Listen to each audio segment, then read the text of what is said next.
বাল বুঝতে পেরেছি, বাল। অসহ্যকর। কিসের অনুভূতি রে? হুদাই এগুলো রংচং লাগাবি না আকাশ। শৈলী আমার চাচাতো বোন, কিসের বালের অনুভূতি থাকবে? আমার অনুভূতি নিয়ে এত মাথা ঘামাচ্ছিস কেন? আকাশ ঠোঁট চেপে হাসলো, চোখ টিপে বলল, উদয় রং সং লাগাচ্ছিস তো? তোর মুখের এই গম্ভীর ভাবটা কিসের ভাই? শৈলীর জন্য এত অস্থির হয়ে আছিস কেন? চাচাতো বোন তো অনেকেরই থাকে, সবাই কি এভাবে চিন্তায় পড়ে যায়? নিশান এবার সত্যি বিরক্ত হলো, গ্লাসটা টেবিলে রেখে ব্রুকুচকে বলল, আকাশ, তুই কি বোঝাতে চাস? আমি তোকে বলেছি যা করছি সেটা কেবল শৈলীর ভবিষ্যতের জন্য, নট ফর দিস। আকাশ ঠান্ডা গলায় বলল, হুম, ভবিষ্যতের জন্যই তো। তাহলে শৈলী যদি সত্যি অন্য কোথাও ভালো থাকে, অন্য কারো সঙ্গে সুখে থাকে, তোর কিছু হবে না, তাই তো? নিশান মুহূর্তের জন্য চুপ করে গেল, ঠোঁট শক্ত করে চেপে ধরল, চোখ সরিয়ে নিল। আকাশ সরিয়ে নীরবতাই খুঁজছিল, একদম শান্ত গলায় বলল, দেখ, আমি তোর বন্ধু, শত্রু নই নিশান। তোকে বুঝতে পারি বলেই বলছি, যদি কিছু অনুভব করিস সেটা অস্বীকার করিস না, কারণ যা সত্যি তা অস্বীকার করে কেউ কখনো পালাতে পারে না। তুই কিন্তু সত্যি অনেক different. I can feel you ইয়ার। নিশান এবার সোজা হয়ে বসে গেল, ঠান্ডা চোখে আকাশের দিকে তাকিয়ে বলল, আমাকে এসব নিয়ে ভাবতে বলিস না আকাশ। বাড়িটার অবস্থা দেখেছিস? আনন্দে ভরে থাকা বাড়িটা এখন প্রতিদিন অশান্তিতে থাকে। আমার জাস্ট বিরক্ত লাগে। অতিরিক্ত ঝামেলা আর করিস না, যা করার আমি করব। শৈলী ভালো থাকলেই আমার টেনশন শেষ, ব্যাস। আকাশ মাথা নিচু করে হাসলো। ঠিক আছে, দেখি কতদিন এভাবে বাঁচিস। নিশান এবার খানিক থেমে ঠান্ডা গলায় বলল, আমার অনুভূতি কি সেটা আমি বুঝে নেব, তোকে বুঝতে হবে না। আকাশ শেষে মাথা নাড়ল। ঠিক আছে, ঠিক আছে, তুই বুঝ, আমি দেখি। কিন্তু ভাই, একটা কথা বলে রাখি, এমন কিছু করার চেষ্টা করিস না যেটা পরে নিজেকেই পোড়াবে। নিশান কিছু না বলে চায়ে চুমুক দিল, কিন্তু চোখের কোণে এক ঝলক উদ্বেগ ঠিকই দেখা গেল। আকাশ সেটা ঠিকই ধরে ফেলল, দুষ্টুমি করে আবারও গভীর কণ্ঠে বলল, শৈলী নিজেই যদি অনাকাঙ্ক্ষিত কিছু চায়, অপ্রত্যাশিত কিছু আবদার করে, তখন? নিশান এবার এক ঝটকায় আকাশের দিকে তাকালো, রুকুচকে বলল, আবার ফালতু কথা বলছিস? আকাশ ঠোঁটের কোণে এক চিলতে হাসি রেখে বলল, ফালতু কথা বলছি নাকি সত্যটা তোর সামনে তুলে ধরছি সেটা সেটা পরে বুঝবি। আপাতত যা করার কর। তবে একটা কথা মনে রাখিস, তোর যা অবস্থা তাতে এর মানে কেবল সহানুভূতি নয়, আরও কিছু থাকে সেখানে। নিশান আর কিছু না বলে উঠে দাঁড়ালো, সত্যিই খুব বিরক্ত লাগছে তার। পকেট থেকে কিছু টাকা বের করে টেবিলে রাখলো সে, তারপর দ্রুত পায়ে দোকান থেকে বেরিয়ে গেল। আকাশ বসে বসে মাথা নাড়ল, নিজের মনে বলল, কঠিন প্রেমে পড়লি রে ভাই, কঠিন প্রেম। এবার আকাশ চায়ের কাপ হাতে নিয়ে পিছন থেকে একটাই কথা জোরে জোরে নিশানকে শুনিয়ে বলল, বন্ধু আমার, শেষ কথাটা শুনে যা ভাই। যা থেকে পালাচ্ছিস সেটাই একদিন তোর সবচেয়ে বড় বাস্তবতা হয়ে সামনে দাঁড়াবে। গরিবের কথা বাসি হলেও ফলে, দেখে নিস। এটা না হলে আমি আকাশ নিজের নাম পাল্টে পাতাল রেখে দেব। তালুকদার নীর। সূর্যটা ধীরে ধীরে পূর্ব দিগন্তে উকি দিচ্ছে, চারপাশে হালকা কুয়াশা ছড়িয়ে আছে। তার মাঝে তালুকদার নীরের বিশাল উঠোনটা স্নিগ্ধ আলোয় ঢেকে গেছে। বাড়ির পুরনো লোহার গেটটা আজও একটু খোলা রাখা হয়েছে, যেন প্রতিদিনকার মতো সকালবেলা তাজা বাতাস ঢুকতে পারে। ভেতর থেকে ভেসে আসছে শিউলি আর বেলি ফুলের মিশ্র সুবাস। আকাশ তখনও ফিকে নীল, তবে সকালের মিষ্টি আলো ধীরে ধীরে সবুজ পাতাগুলোই ঝিলিক ফেলছে। গাছের পাতায় জমে থাকা শিশির বিন্দুগুলো টুপটাপ করে মাটিতে পড়ছে। মাঝে মাঝে কোনো কোনো পাখি ডেকে উঠছে। তালুকদার বাড়ির পুরনো মেহগনি গাছের নিচে রাখা খাটের বেঞ্চিটা শিশিরে ভিজে গেছে, যেন রাতের গভীরতা এখনো ধরে রেখেছে নিজের মাঝে। তালুকদার নীড়ের প্রধান ভবনটি রাজকীয় স্থাপত্য শৈলীর এক নিদর্শন। লাল ইটের প্রাচীর, সাদা রঙের কারুকার্য করা বারান্দা আর বিশাল কাঠের দরজা, সব মিলিয়ে এক জমিদারি গম্ভীরতা এখনো টিকে আছে এই বাড়ির প্রতিটি কোণে। বাড়ির দোতলায় বেশ কয়েকটি বড় জানালা আছে, যেগুলোতে পুরনো ধাঁচের খিল দেওয়া। সকালে জানালাগুলো খুলে দিলে হালকা বাতাস ঘরের পর্দাগুলোকে দোলায়। তবে আজকের সকালটা অন্যদিনের মতো নয়। বাড়ির পরিবেশে যেন এক ধরনের চাপা উত্তেজনা, এক অদ্ভুত নিস্তব্ধতা। সবকিছুই যেন স্থির হয়ে আছে, অপেক্ষা করছে একটা বড় কিছু ঘটার। শৈলীর ঘরের সামনের বারান্দায় একটা কাক বসে আছে, মাঝে মাঝে ঠোঁট দিয়ে লোহার রেলিংয়ে ঠোকর দিচ্ছে। ঘরের দরজা ভেতর থেকে বন্ধ, জানালার পর্দাগুলো টানা, যেন ভেতরের কেউ আলো চাইছে না। বাড়ির ভেতর নারীদের গুঞ্জন শোনা যাচ্ছে। রান্নাঘর থেকে মশলার গন্ধ আসছে। পুরনো আমলের ঘড়িটা দোতলার সিঁড়ির পাশে টিকটিক শব্দ করে সময় গুনছে। কিন্তু সব কিছুর মাঝেই যেন একটা চাপা শঙ্কা কাজ করছে। হয়তো আজ কিছু একটা বদলে যাবে, হয়তো কেউ চলে যাবে, কিংবা কেউ নিজের অনুভূতি থেকে আর পালিয়ে থাকতে পারবে না। খাদিজা তালুকদার ধীর পায়ে সিঁড়ি বেয়ে নিচে নামলেন। তার গায়ের পাতলা সুতির শাড়িটা এক হাতে ঠিক করতে করতে রান্নাঘরের দিকে এগোলেন। মুখে এক ধরনের চাপা বিরক্তি, চোখে মুখে এক চিলতে শীতল হাসি, যেন কাউকে খোঁচানোর জন্যই তিনি এখানে এসেছেন। রান্নাঘরের ভিতরে তখন রাশিদা তালুকদার গরম ভাপ উঠা হাঁড়ি ঢাকনা তুলছিলেন। মশলার গন্ধে রান্নাঘরটা ভরে গেছে, তবে তার কপালে হালকা ভাঁজ স্পষ্ট। গত রাত থেকে শৈলী কিছু না খাওয়ার তিনি দ্রুত রান্না শেষ করছেন। খাদিজা দরজার পাশে দাঁড়িয়ে খানিকক্ষণ চুপচাপ দেখলেন, তারপর মৃদু হেসে বললেন, আহা, সকাল সকাল এত ব্যস্ততা কেন রে রাশিদা? আজ বুঝি বিশেষ কিছু রান্না হচ্ছে? সার্ভেন্টদের রেখে একা নিজেই রান্না করছিস যে? রাশিদা চমকে তাকালেন, কিন্তু মুহূর্তেই নিজেকে সামলে নিয়ে ঢাকনাটা রেখে বললেন, সবাই যা খা, তাই তো রান্না করছি ভাবি। বিশেষ কিছু করতে গেলে তো অনুমতি লাগবে, তাই না? খাদিজা ভ্রু উঁচু করলেন, তারপর চুলের খোপা ঠিক করতে করতে বললেন, ও মা, অনুমতি? সে কি কথা? ননদ বউদের আবার অনুমতি লাগে নাকি? রাশিদা এবার ঢোক গিলে হাড়ির ভিতর নেড়ে ছেড়ে দিলেন, যেন কথাগুলো এড়িয়ে যেতে চান। কিন্তু খাদিজা হাল ছাড়া পাত্রী নন।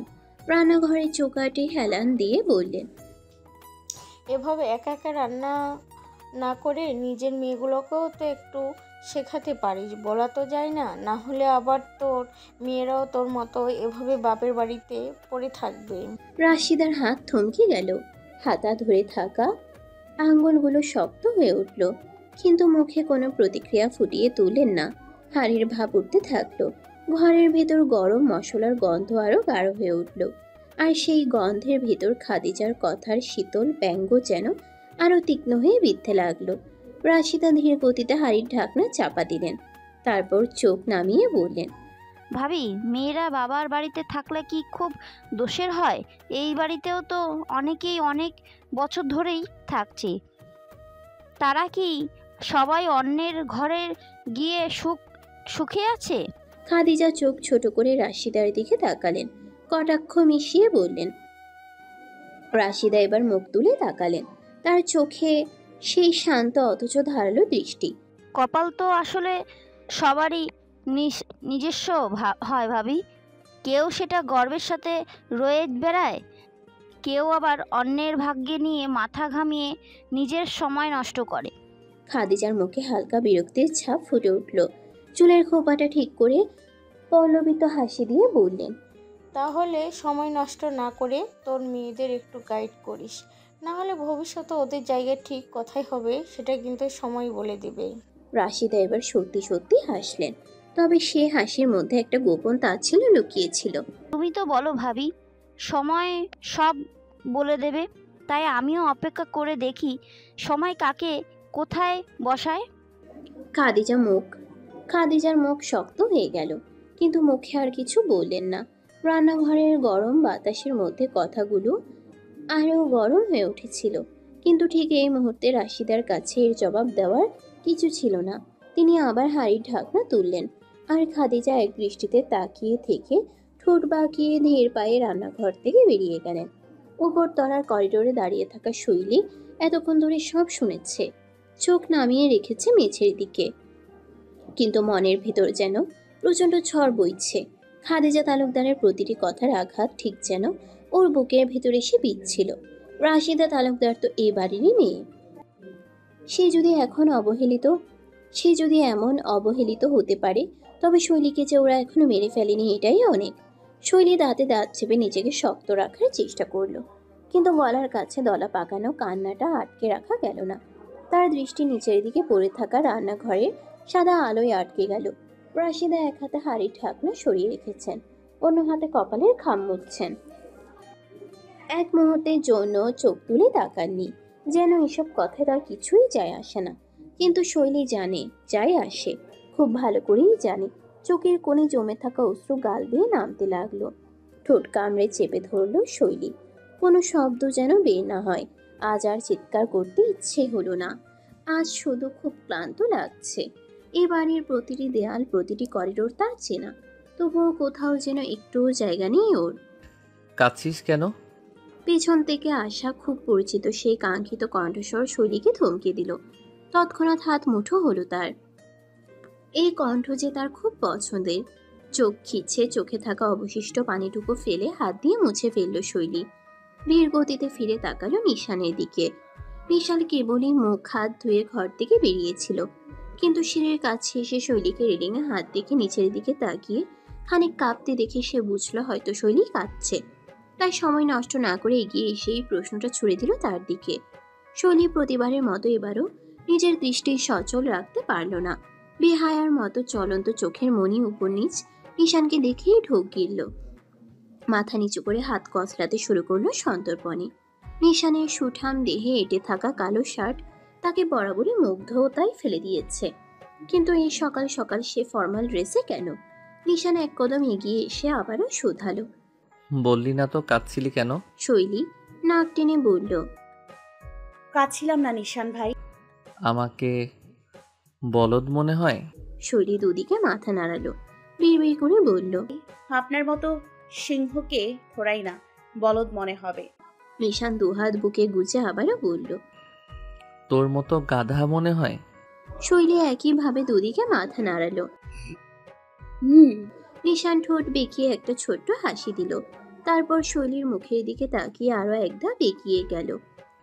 তবে বল, কেন কাঁদছিলি? নিশান এবার একটু বেশি সিরিয়াস হয়ে প্রশ্ন করলো। তার গম্ভীর মুখে কোনো তিরস্কারের আভাস ছিল না, তবে গভীর দৃষ্টি ছিল যেন সত্যিই কিছু জানতে চায়। শৈলী এক পা পিছিয়ে গিয়ে রেলিং এর দিকে ফিরে দাঁড়িয়ে বলল, কিছু না নিশান ভাই, এমনিতেই। এমনিতেই? হুম। উপর নিচ মাথা নেড়ে চোখ নামিয়ে রাখে শৈলী। নিশান এবার এক হাত পকেটে রেখে আর এক হাতের বুড়ো আঙ্গুল নিঃসংকোচে আলতো করে রাখে শৈলীর ভেজা গালে। তার স্পর্শ এতটা কোমল যেন কোনো সদ্য শিশুকে স্পর্শ করেছে। নিশান ভ্রুর নিচ থেকে নিঃশব্দে স্লাইড করে কানের কাছে নিয়ে যায় নিজের আঙ্গুল, মুছে যায় ভেজা গালে থাকা চোখের অবশিষ্ট ফোঁটা ফোঁটা পানিটুকু। খানিক কেঁপে উঠল শৈলী, অনুভব করলো নিশানের আঙ্গুলের স্পর্শ যেন তার হৃদয়ের গভীরে একটা মৃদু জোয়ারের মতো আছড়ে পড়েছে। শরীর কিছুটা অবশ হয়ে আসলো, আর হৃদয়ের ধ্বনিও নিস্তব্ধ হয়ে গেল। নিশান দ্রুত হাত সরিয়ে নিল, কিন্তু চোখের মধ্যে অজানা এক অস্থিরতা। শৈলী শুধু চোখ নামিয়ে রাখলো এবং নিশানের প্রস্থানের অপেক্ষা করলো, যেন এক মুহূর্তের জন্য পৃথিবীটাই থেমে গেছে।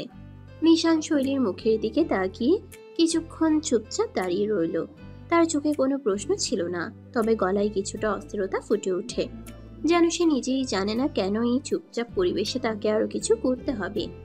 শৈলী অবশেষে মাথা তুলে নিশানের দিকে তাকায়, কিন্তু চোখে চোখ রাখা কঠিন হয়ে পড়ে তার জন্য। তার দিকে এক পলকও তাকাতে সে এখনো সাহস পাচ্ছে না।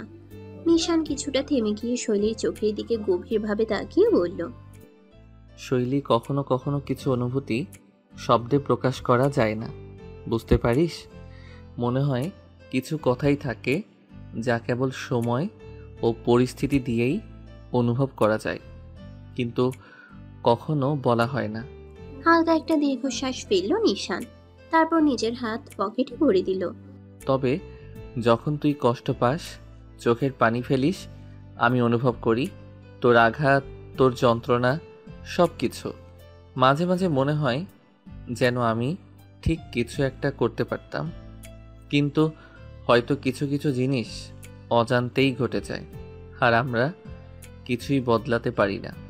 নিশান কিছুর সময় চুপ থেকে শৈলীর কাছ থেকে চোখ সরিয়ে দূরের দিকে তাকালো। এটা শুধু আমার বক্তব্য। আমি জানি একটু জটিল কিছু ঘটছে, কিন্তু অনেক সময় নিজের মধ্যেই হারিয়ে যেতে হয়। শৈলী মাথা উঠিয়ে ভ্রুকুচকে তাকালো। এই মানুষটার এমন কথার মানে সে কখনোই ঠিকঠাক ধরতে পারে না। এত জটিল কথা কি কোনো মানুষও বলতে পারে? কিন্তু শৈলী এও জানে যে এখন এই মানুষটার কাছে কথাগুলোর মানে জানতে চাইলে হেসে উড়িয়ে দেবে নিষ্ঠুর এই পুরুষ। নিশান আরও এক পদক্ষেপ পিছিয়ে গেল, যেন তার নিজের অনুভূতিগুলো আরও একবার নিজের মধ্যে আটকানোর চেষ্টা করছে। সে গভীরভাবে শৈলীর দিকে তাকিয়ে আবারও বলল, তুই কেন এভাবে জেনে শুনে বিষ পান করতে চাস বলতো? শৈলী সচকিত দৃষ্টি ফেলে হতবাক হয়ে যায়। হ্যাঁ, আমি নিশান দীর্ঘশ্বাস ফেলল, এরপর সময় নিয়ে বাঁকা হেসে বরাবরের মতো মানের উত্তর দিল না। কিছু না, বাদ দে। কিছু অনুভূতি এত জটিল হয় যে কি বলি আর কি করি তার নিজের কাছেই পরিষ্কার হয় না। তোকে আর কি বোঝাবো? এই মানের জবাব আমি নিজেই জানি না।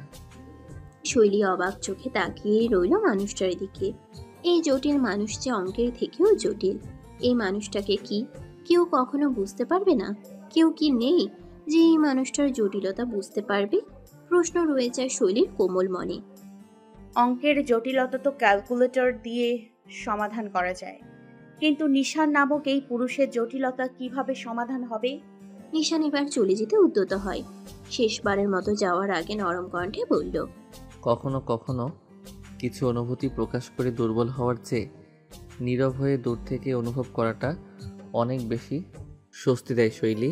বাড়িতে নিশান এবং রাশিদা তালুকদারের পর যদি কেউ বা কারা শৈলীকে নিঃস্বার্থভাবে আপন করে নিতে পারে, তারা হলো শৈলীর ফুফাতো দু বোন, রিমি এবং মিমি। তারা দুজনেই শৈলীকে খুব ভালোবাসে। শীতের বিকেলের মিষ্টি আলোয় তিন বোন গোল হয়ে বসেছে তালুকদার নীরের পেছনের বাগানে। চারপাশে ছোট ছোট ফুলের গাছ, সবুজ পাতায় ছাওয়া ঝোপঝাড়, আর একটু দূরে পুরনো আম গাছের ছায়া। সব মিলিয়ে জায়গাটা যেন ওদের আপন এক শান্তির রাজ্য। প্রতি শুক্রবার বিকেলে এভাবেই একসঙ্গে সময় কাটানো ওদের নিয়ম হয়ে গেছে। রিমি এবং মিমি দুজনই শৈলীর থেকে 2 বছরের ছোট। তারা এসএসসি দিয়ে কলেজে এডমিট হয়েছে। প্রতি শুক্রবারের মতো আজও তারা মেতে উঠেছে নানা গল্প নিয়ে। মিমি হাত নেড়ে বলল, শৈলী আপু, তুমি জানো আমাদের কলেজে এক স্যার আছেন, তিনি এত কড়া যে পুরো ব্যাচ তাকে হিটলার স্যার বলে ডাকে। রিমির সঙ্গে সঙ্গে হেসে উঠে যোগ করল, আরে শুধু হিটলার না, খাটাস একটা। আর উনি তো আমাদের দিকে তাকান না, যেন আমরা অক্সিজেন নষ্ট করছি। শৈলী মুচকি হেসে মাথা নাড়ল। আমরা কোনোদিন সিরিয়াস থাকবে? কলেজে ভর্তি হয়েছো মাত্র, অথচ গল্পের শেষ নেই। মিমি চোখ ছোট করে বলল, আরে আপু, কলেজ লাইফ মানেই তো মজা। আর তুমিও তো আমাদের সঙ্গে বসে গল্প করছো, তার মানে আমরাও তোমাকে টানতে পারছি, তাই না? শৈলী হাসল। ওদের এই ছোট ছোট আনন্দগুলো ওর কাছে খুব মূল্যবান। সারাদিনের দম বন্ধ করা পরিবেশের মাঝে এই দুই বোনই যেন তার অক্সিজেন। রাশিদা তালুকদারের পরই তো শৈলীকে নিঃস্বার্থভাবে ভালোবেসে আপন করে নিতে পারে এই দুই বোন, রিমি আর মিমি। মিমি হঠাৎ করেই একটু কৌতূহলী হয়ে বলল, শৈলী আপু, নিশান ভাই কোথায়? সেই যে সকালে বেরোতে দেখলাম, এখনো কোনো দর্শন পেলাম যে। শৈলী অন্যমনস্ক হলো। সে কেন? এই বাড়ির কেউই জানে না যে এই শুক্রবারেও নিশান কেন বাড়ি থেকে উধাও হয়ে আছে। সেদিন রাশিদা তালুকদারের কঠোর নির্দেশে নিশান আর শৈলীকে বাড়ি থেকে বের করা নিয়ে প্রশ্ন তোলেনি। তবে তার তীক্ষ্ণ নজরে বন্দি আছে শৈলী, ভয়টা এখানেই। শৈলী এক মুহূর্ত চুপ করে থেকে মাটির দিকে তাকালো। নিশান কোথায় গেছে সেটাই তো কেউ জানে না। সকাল থেকে সে নেই। দুপুর গড়িয়ে বিকেল নেমে এলো, তবুও কোনো খোঁজ নেই। এমনটা সচরাচর হয় না। রাশিদা তালুকদারও সকাল থেকে অদ্ভুত রকমের শান্ত, কিন্তু শৈলী জানে এই শান্ত ভাবের আড়ালে নিশ্চয়ই কিছু লুকিয়ে আছে। রিমি কৌতূহলী গলায় বলল। আজকাল নিশান ভাই কেমন যেন, বুঝলি রে মিমি, ওনাকে আমার কিছুটা রহস্যময় মনে হয়, তাই না? মিমি ঠোঁট বাঁকিয়ে বলল। আরে না, নিশান ভাই এত সবসময় সিরিয়াস, তবে আজকাল একটু বেশি গম্ভীর মনে হয়। শৈলী মনে মনে একটা দীর্ঘশ্বাস ফেলল। হ্যাঁ, নিশান আসলেই বদলাচ্ছে, কিন্তু কেন? এই বদলানোর পেছনে কোনো কারণ কি আছে, নাকি সে কিছু এমন জানে যা অন্য কেউ জানে না? তার নিজের ভেতরেও একটা আশঙ্কা দানা বাঁধছে। নিশানের এই অনুপস্থিতি কি কোনো নতুন ঝড়ের ইঙ্গিত? সন্ধ্যা নেমে এসেছে তালুকদার নীড়ে। বাড়ির চারপাশে ছড়িয়ে থাকা বিশাল গাছগুলো অন্ধকারে আরো রহস্যময় হয়ে উঠেছে। পাতার ফাঁক গলে আসা হলুদ আলো স্ট্রিট লাইটের আলোয় উঠোনটা আবছা ঝলমল করছে। দূরে কোথাও নামাজের আজান ভেসে আসছে, সাথে হালকা শীতল বাতাস বইছে। জানালার পর্দা আলতো দুলে উঠছে বাতাসের স্পর্শে। শৈলী নিজের ঘরে নরম বিছানায় শুয়ে উপন্যাসের পাতায় চোখ বুলিয়ে যাচ্ছে। হাতের মধ্যে ধরা বইটার গল্প একরকম হলেও তার ভাবনা যেন অন্য কোনো এক জগতে আটকে আছে। একবার সে বইয়ের লাইন পড়ছে, পর মুহূর্তেই নিজের চিন্তায় হারিয়ে যাচ্ছে। আজ সারাদিনের ঘটনাগুলো যেন ওর মাথার মধ্যে ঘুরপাক খাচ্ছে। নিশান সকাল থেকে কোথায় সেটা নিয়ে তার মনে একটা চাপা উদ্বেগ রয়ে গেছে, যদিও সে নিজেকে বুঝ দেওয়ার চেষ্টা করছে। বড় ছেলে নিশ্চয় কোনো জরুরি কাজে বেরিয়েছে। এমনিতেও তো সেই মানুষ নিজের কোনো কিছুর কৈফিয়ত কাউকে দিতে পছন্দ করে না। তবুও মন থেকে চিন্তাটা সরাতে পারছে না শৈলী। হঠাৎ করে ঘরের বাইরে পায়ের শব্দ কানে এলো। কেউটা কি নিশান? শৈলী অজান্তেই বুকের মাঝে চাপা উত্তেজনা টের পেল। সে বইটা বন্ধ করে পাশে রেখে উঠে বসলো। কান পেতে শুনতে লাগলো দরজার বাইরে কে আছে। শৈলী দরজার দিকে তাকিয়ে আছে, কিন্তু ভেতরে আসা ব্যক্তির পরিচয় বুঝতে পেরে দ্রুত উঠে বসে সম্মান জানালো। নিশানের বাবা নাসিরুল তালুকদার, তালুকদার নীরের কর্তা, শৈলীর বড় আব্বু। গাম্ভীর্য আর দৃঢ়তার এক অপরিহার্য প্রতিমূর্তি। তার চলাফেরা সবসময়ই স্থির ও নিয়ন্ত্রিত। চোখে এক ধরনের গভীরতা, যেন কোনো কিছুই তার দৃষ্টি এড়ায় না। আজও তার পরনে ধূপ দুরস্ত সাদা পাঞ্জাবি পায়জামা, কাঁধের এক পাশে রাখা বাদামি রঙের শাল। তিনি ঘরে ঢুকে শৈলীর দিকে কিছুক্ষণ স্থির দৃষ্টিতে তাকিয়ে থাকলেন। সেই দৃষ্টিতে কোনো কঠোরতা নেই, বরং অদ্ভুত এক মিশ্র অনুভূতি। একাধারে স্নেহ, অভিমান, আবার কোথাও যেন শাসনের ছায়া। শৈলী অভ্যস্ত ছিল তার এই চাহনি দেখে নীরব হয়ে যাওয়ার। এখনো উপন্যাস পড়ছিস? নাসিরুল তালুকদারের কণ্ঠ ভারী, তবুও শৈলী তাতে মৃদু উষ্ণতার আভাস খুঁজে পেল। জি বড় আম্পু। মাথা নিচু করে নম্রভাবে বলল শৈলী। নাসিরুল দরজা খানিক চাপিয়ে ধীরে ধীরে বিছানার পাশে রাখা চেয়ারে বসলেন। তারপর শৈলীর দিকে তাকিয়ে বললেন, তোর সঙ্গে একটু কথা আছে। শৈলী মাথা নেড়ে হাঁটু মুড়ে বসল।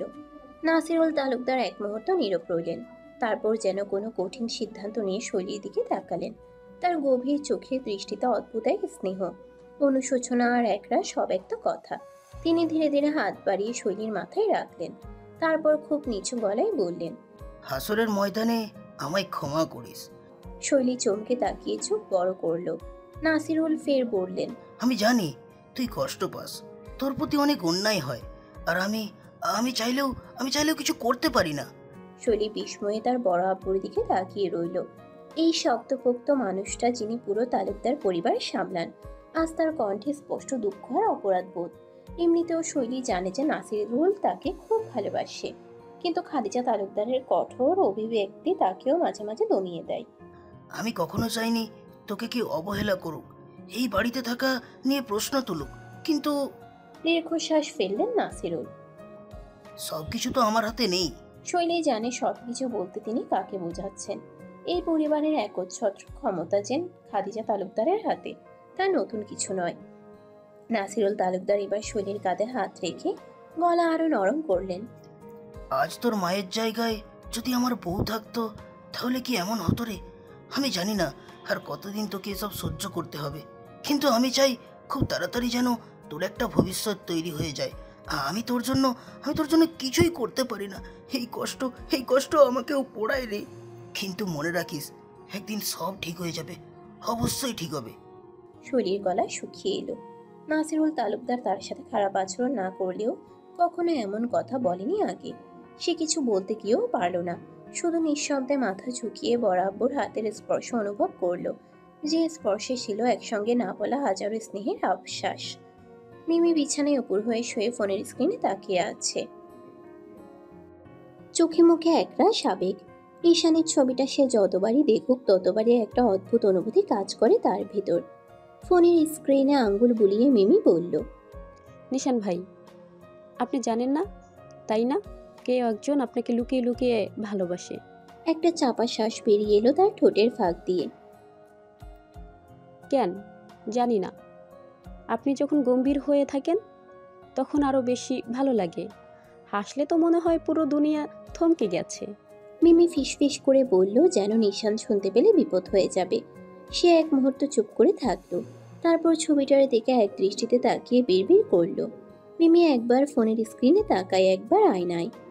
চোখ বড় বড় করে নিজের চেহারা দেখলো, তারপর নিশানের ছবির দিকে তাকিয়ে হেসে বলল, আচ্ছা নিশান ভাই, আপনি যদি জানতেন কেউ একজন আপনাকে লুকিয়ে ভালোবাসে তাহলে কি করতেন? একবারও আমার দিকে তাকাতেন? সে গাল ফুলিয়ে একটু ভাবলো, তারপর আবার নিজের গালে হাত রেখে বলে উঠল, উফ, এভাবে তাকালে তো হার্টবিট বেড়ে যায়। আপনি কি জানেন আপনার চেহারা একটা ক্রাশ খাওয়ার মতো ব্যাপার আছে? একেবারে হ্যান্ডসাম। হঠাৎ মিমি মুখ বাঁকিয়ে বলল, কিন্তু না, আপনি তো আমার দিকে তাকাবেনই না। শৈলী আপুকে নিয়ে এত ব্যস্ত থাকেন যেন দুনিয়ার আর কেউ নেই। একবার আমার দিকেও তাকিয়ে দেখুন না। নিশান ভাই, আমি দেখতে কি খুব একটা খারাপ? খপ করে বালিশটা বুকে জড়িয়ে ধরে উল্টে শুয়ে মিমি বলল, একদিন ঠিকই দেখবেন আমি এমন কিছু করব, এমন কিছু হব, আপনি বাধ্য হবেন আমাকে দেখতে। আমার ফোনটা তুলে নিয়ে ছবির উপর আঙ্গুল ঘুরিয়ে বলল, আপনার গম্ভীর ভাবটাও মেনে নিব, আপনার রাগটাও মেনে নিব, কিন্তু আপনি যদি কাউকে পছন্দ করে ফেলেন তখন? এক সেকেন্ড চুপ থেকে মিমি চোখ ছোট করে বলল, না, সেটা হতে দেওয়া যাবে না। নিশান ভাই শুধু আমার। একটু লাফিয়ে আয়নার সামনে গিয়ে দাঁড়ালো মিমি, নিজের চুল ঠিক করলো, তারপর দুই গালে হাত দিয়ে বলল, তাহলে কাল থেকে নতুন মিশন। নিশান ভাইকে কিভাবে ইমপ্রেস করা যায় সেটা নিয়ে সিরিয়াসলি ভাবতে হবে। একটা দুষ্টু হাসি ফুটলো মিমির মুখে। মিমি তালুকদার, গেট রেডি, তোমার লাভ স্টোরি শুরু হতে যাচ্ছে। মিমি যে গত 3 বছর ধরে নিশানকে ভালোবাসে এটা সে ছাড়া আর কেউ জানে না। মূলত নিশান হলো মিমির কিশোর বয়সের আবেগ। মিমির মধ্যে যে অস্থিরতা এবং আবেগের ঝড় চলছে তা খুবই স্পষ্ট। নিশানকে সে যে 3 বছর ধরে ভালোবাসে, কিন্তু নিশান তাকে শুধুই ছোট বোনের মতো দেখে। এটা মিমির জন্য সত্যিই জটিল। তার আবেগের এই দ্বন্দ্ব গল্পে একটি বড় মোড় আনলেও আনতে পারে। নাসিরুল তালুকদার ঘর থেকে বেরিয়ে যেতেই শৈলী ধীর পায়ে বিছানা ছেড়ে নামলো। তার মনে কেমন একটা অদ্ভুত অনুভূতি হচ্ছে। বড় আব্বুর চোখে সে স্নেহমাখা দৃষ্টি, খাদিজা তালুকদারের ব্যবহারের জন্য তার ক্ষমা চাওয়া, এসব যেন কিছুটা অবিশ্বাস্য লাগছে। কপালের ভাঁজ খুলতে না খুলতেই সে দীর্ঘশ্বাস ফেলল। তারপর আলতো পায়ে ওয়াশরুমের দিকে এগিয়ে গেল। ওয়াশরুমের দরজা বন্ধ করে আয়নার সামনে দাঁড়িয়ে নিজের প্রতিচ্ছবির দিকে তাকালো। চোখে মুখে এখনো দিনের ক্লান্তির ছাপ। ট্যাপ খুলে 2 হাতে পানি নিয়ে মুখে ছিটিয়ে দিল।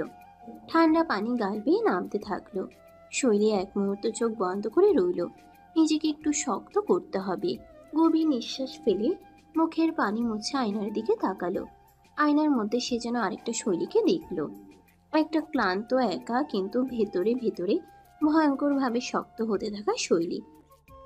সব ঠিক হয়ে যাবে, নিজেকে আশ্বস্ত করলো সে, যদিও কথাটার ভরসা তার নিজের কাছেই কম লাগছে।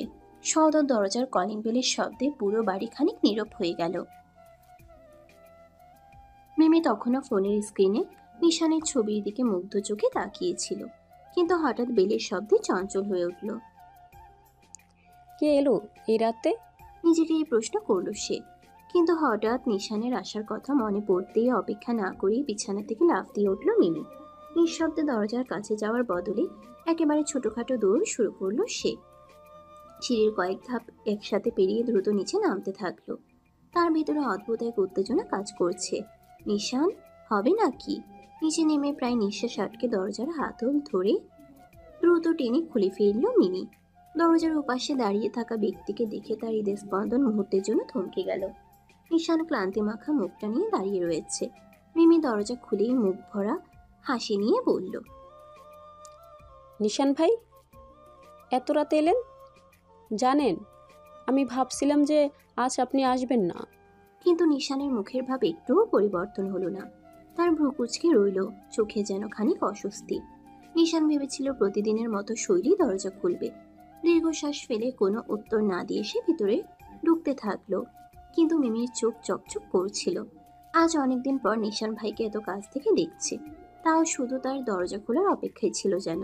নিশান ভিতরে ঢুকতেই মিমি দরজা বন্ধ করে তার পাশে পাশে হাঁটতে লাগলো। চোখে যেন খেলা করছে দুষ্টু উচ্ছ্বাস। তবে নিশানের মুখের গাম্ভীর্য একটু কমল না। কি ব্যাপার নিশান ভাই, আজ এত দেরি হলো কেন? মিমি কৌতূহলী স্বরে জিজ্ঞাসা করলো। নিশান জবাব দিল না, শুধু হাতের ঘড়ির দিকে একবার নীরবে তাকিয়ে রইল। মিমি থোড়াই কেয়ার করে আবার বলল,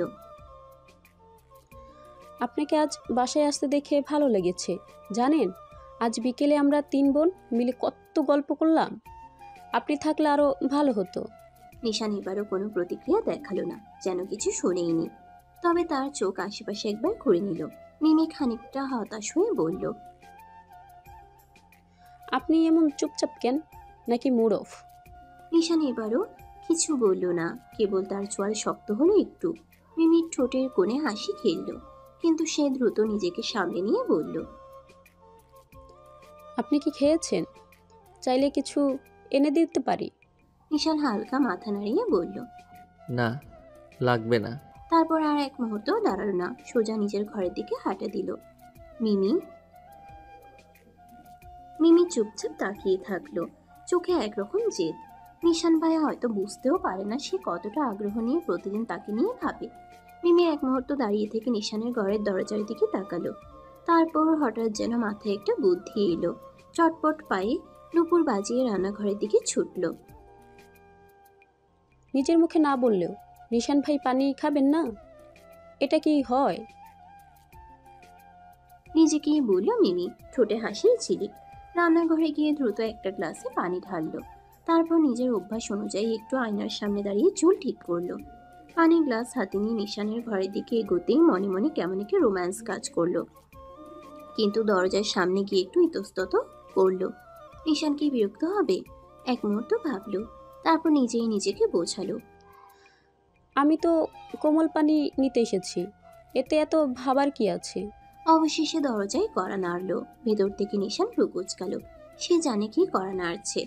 তার তৎক্ষণাৎ গম্ভীর কণ্ঠে নিশান বলল, কি? মিমি খিলখিল করে হেসে বলল, আপনার জন্য পানি এনেছি, খাবেন তো? ভেতর থেকে কয়েক সেকেন্ড কোনো উত্তর এলো না। তারপর নিশান দরজা খুলে একপাশে দাঁড়িয়ে রইল, চোখে মুখে সেই চিরচেনা নির্লিপ্ত অভিব্যক্তি। মিমি এগিয়ে গিয়ে পানির গ্লাস এগিয়ে দিল, কিন্তু নিশান কোনো কথা না বলে গ্লাসটা নিয়ে এক চুমুকে শেষ করল। এরপর গ্লাসটা মিমির দিকে বাড়িয়ে দিয়ে সৌজন্যের হাসি হেসে বলল, ধন্যবাদ, এবার যা। মিমি একটু হতাশ হলো। নিশান তাকে ঘরে ঢুকতেও বলল না, এভাবে দরজায় দাঁড়িয়েই। তবে আবেগের বয়সে থাকা মিমি চটপট হাসি মুখে বলল, আচ্ছা, কিন্তু আপনাকে একটু বেশি ক্লান্ত দেখাচ্ছে। আপনি ঠিক আছেন তো? নিশান এক মুহূর্ত মিমির দিকে তাকিয়ে থাকলো, তারপর সংক্ষিপ্ত স্বরে বলল, ঠিক আছে, তুই যা, খাবার টেবিলে পরে দেখা হবে। তারপর আর কিছু না বলে দরজা বন্ধ করে দিল। মিমি দরজার সামনে দাঁড়িয়ে থাকলো কিছুক্ষণ। তার চঞ্চল চোখের গভীরে আজ একটুখানি দুঃখ খেলা করলো। এত সহজে দরজা বন্ধ হয়ে গেল। নিশান ভাই কি একটুও বোঝে না, নাকি বুঝেও ইচ্ছা করে এড়িয়ে চলছে? রাত কিছুটা বেড়ে গিয়েছে, ধীরে ধীরে অন্ধকার হয়ে আসছে চারপাশ। আকাশে কিছুটা মেঘ জমেছে, আর বাতাসে ঠান্ডা শীতলতা। বাড়ির প্রতিটি কোণে একটা নীরবতা ছড়িয়ে পড়েছে, যেন সময় থেমে গেছে। শুধুমাত্র বাইরে শিমুল গাছের পাতা যেন নরমভাবে বাতাসে মৃদু ঝড়ে পড়ছে। রাতের আধারে জানালার কাছে উজ্জ্বল আলো এসে পড়ছে, কিন্তু ভিতরে ছিল একটা চাপা নিঃশব্দতা। শৈলীর চোখের কোণে কিছুটা অশ্রু জমিয়ে ধীর পায়ে বাবার রুমের দিকে এগিয়ে যাচ্ছে। তার মন ছিল ভারাক্রান্ত, চোখে অদৃশ্য এক কষ্টের ছায়া। বাবার প্যারালাইজড অবস্থা তাকে প্রতিদিনই কষ্ট দেয়, কিন্তু তারপরও সে বাবার কাছে যায়, যতটুকু সময় পায় তাকে সঙ্গে রাখে। রুমে ঢুকতে শৈলী শরীফুল তালুকদারের বিছানার পাশে দাঁড়িয়ে তার মুখের দিকে এক পলক তাকালো। চোখ বুঝে আছেন শরীফুল, কিন্তু গায়ের পাতলা চাদরটি তার শরীরের উপর অতি যত্ন সহকারে রাখা। শৈলী খুব আস্তে ধীরে এক হাত দিয়ে বাবার হাতে হাত রাখলো, যেন তার কোনো কষ্ট না হয়। বাবার পেশি শিথিল, এক সময়ে শক্তিশালী মানুষ এখন শয্যাশায়ী। শৈলী একটু নেমে গিয়ে বাবার কপালে এক চুমু দিল, তারপর তার হাতটি আরো শক্ত করে ধরে রাখলো। চোখে জমানো অশ্রু একে একে গাল বেয়ে পড়ছিল, কিন্তু সে কোনো শব্দ করলো না, কিছুই বলল না। শুধু বাবার পাশে দাঁড়িয়ে তার সঙ্গী হতে চাইল, যেন কিছুটা শান্তি পায়। অনেকটা সময় পেরিয়ে যাওয়ার পর শৈলী মাথা ঠেকিয়ে দিল শরীফুলের হাতের উপর। ক্লান্ত কণ্ঠে ধীর গলায় বলল, তুমি সুস্থ থাকলে কি হতো বাবা? তোমার কণ্ঠটা শুনতে পেলে কি আমি সব কষ্ট ভুলে যেতাম না? একটু মাথায় হাত বুলিয়ে দিলে কি খুব ক্ষতি হতো? একটু মাথায় হাত বুলিয়ে দিলে কি খুব ক্ষতি হয়? আমার যে ভালো লাগে না, বিশ্বাস করো। তুমি এখানে না থাকলে আমি কবেই চলে যেতাম। যেদিকে দু চোখ যায় সেদিকেই যেতাম। কোনো পিছুটা নেই, কেউ নেই। আমার বাঁচতে ইচ্ছে করে না বাবা। শৈলী ধীরে ধীরে কথাগুলো বলছে, যেন দীর্ঘদিনের জমে থাকা ব্যথাগুলো একে একে বেরিয়ে আসছে। তার কণ্ঠে অনেকটা ভাঙন, এক ধরনের নিঃসঙ্গতা আর একাকিত্বের প্রতিধ্বনি। শরীফুল চুপচাপ শুয়ে, চোখে কোনো আলো নেই, শুধু শৈলীর অসহায়ত্বের মাঝে হারিয়ে যাওয়ার মতো এক মৃদু সান্ত্বনা দেওয়ার চেষ্টা। শৈলী আবার মাথা তুলে বাবার অসার হাতটি একটু শক্ত করে ধরে রাখে। সেও জানে তার বাবার কাছে কোনো উত্তর নেই। শরীফুল এখন নিজের শরীরের মধ্যে আটকে গেছে, কিছুই করতে পারে না, কিন্তু তার পাশেই শৈলী যেন তার জন্য বেঁচে থাকার শেষ লড়াই করছে। শৈলী চোখের অশ্রু মুছল, আবার বাবার কাছে নতমস্তক হয়ে বসলো। ভেবেছিল হয়তো একদিন এই কষ্টগুলো কেটে যাবে, কিন্তু যখন সেটা মনে আসে না, তখন এসব অশ্রু আর কথা যেন সঙ্গী হয়ে থাকে। তুমি যদি ভালো থাকতে বাবা, তখন আমি জানতাম সবকিছু ঠিক হয়ে যাবে। বলতে বলতেই সজোরে কেঁদে উঠল শৈলী। শৈলীর কান্নার আওয়াজ শোনার সাথে সাথে পুরো ঘর যেন স্তব্ধ হয়ে গেল। তার বুক ফেটে যাওয়া কষ্টের চিহ্নগুলো, যে যন্ত্রণা সে কতদিন ধরে বুকে লুকিয়ে রেখেছিল, তা বেরিয়ে আসছিল একে একে। শরীফুলের নিস্তেজ হাতে নিচ্ছে শৈলীর মাথা টেকে থাকলেও তিনি কিছুই করতে পারছিলেন না। শৈলী নিজেকে একা অনুভব করছিল, যেন পৃথিবী তাকে একা ছেড়ে দিয়েছে। তার কোনো পথ নেই তার সামনে, আর কোনো পথ নেই তার সামনে। শৈলী কান্নায় ডুবে আছে, তার অশ্রু যেন থামছিল না। হঠাৎ পেছন থেকে একটি হাত তার কাঁধে পড়ল, আর একটুখানি চাপ অনুভব করলো শৈলী। অবচেতন মনে সে ঘাটটুকু সামান্য উঁচু করে ধরল, জানলো এটা রাশিদা তালুকদারের হাত। রাশিদা তালুকদারের চাপা শক্ত হাতটা এক মুহূর্তের জন্য শৈলীর শ্বাসে শান্তির সুর তুলে দিল। শৈলী মাথা না তুলিয়ে ফিসফিস করে বলল, মামুনি। রাশিদা তালুকদারের কণ্ঠে মৃদু কিন্তু দৃঢ় শাসন ছিল, তবে গভীর কিছু যেন এক প্রকার শুশ্রূষা ছিল। তিনি মৃদু এক শ্বাস ফেলে বললেন, আমার ভাইটার কাছে এভাবে কাঁদিস না শৈলী, সহ্য করতে পারবো না। যেভাবে আছে সেভাবেই বেঁচে থাকতে দে, নইলে তোর অবস্থা দেখে জীবন শক্তিটাও হারিয়ে ফেলবে রে। শৈলী ধীরে ধীরে মাথা উঁচু করলো। রাশিদার হাতের চাপটা আরো শক্ত হতে শুরু করলো। চল শৈলী, খেতে চল। ডাইনিং টেবিলে সবাই বসে পড়েছে। খাদিজা তালুকদারের মন মেজাজ এখনো চটে আছে। যে করেই হোক শৈলীকে এ বাড়ি থেকে তাড়াতেই হবে, আর এই পরিকল্পনা সফল করতে সে যে কোনো কিছু করতে রাজি। নাসিরুল তালুকদার অফিসের কিছু ফাইল দেখছেন। রিমি এবং মিমি প্লেট গোছাতে ব্যস্ত। একটু পরেই নিশান ধীর গতিতে সিঁড়ি বেয়ে নিচে নামতে থাকলো। তার চোখে কিছুটা ধূসরতা এবং চিন্তা ভাবনার ছাপ ছিল, কিন্তু তাকে দেখে মনে হচ্ছিল সে যেন কিছুটা নীরব শান্তিতে ফিরে এসেছে। তার পা টেবিলের দিকে এগিয়ে চলল এবং একে একে পরিবারের অন্য সদস্যদের পাশে গিয়ে বসলো। নিশানকে দেখে নাসিরুল ধীর কণ্ঠে বললেন, কোথায় ছিলে সারাদিন? নিশান বাবার দিকে তাকিয়ে কণ্ঠ খাদে নামিয়ে বলল, ফ্যাক্টরির কিছু কাজ ছিল, ধানমন্ডির পুরনো ফ্যাক্টরিটা দেখতে গিয়েছিলাম। নাসিরুল মাথা নেড়ে বললেন, কি দেখলে? বুঝেছো কিছু?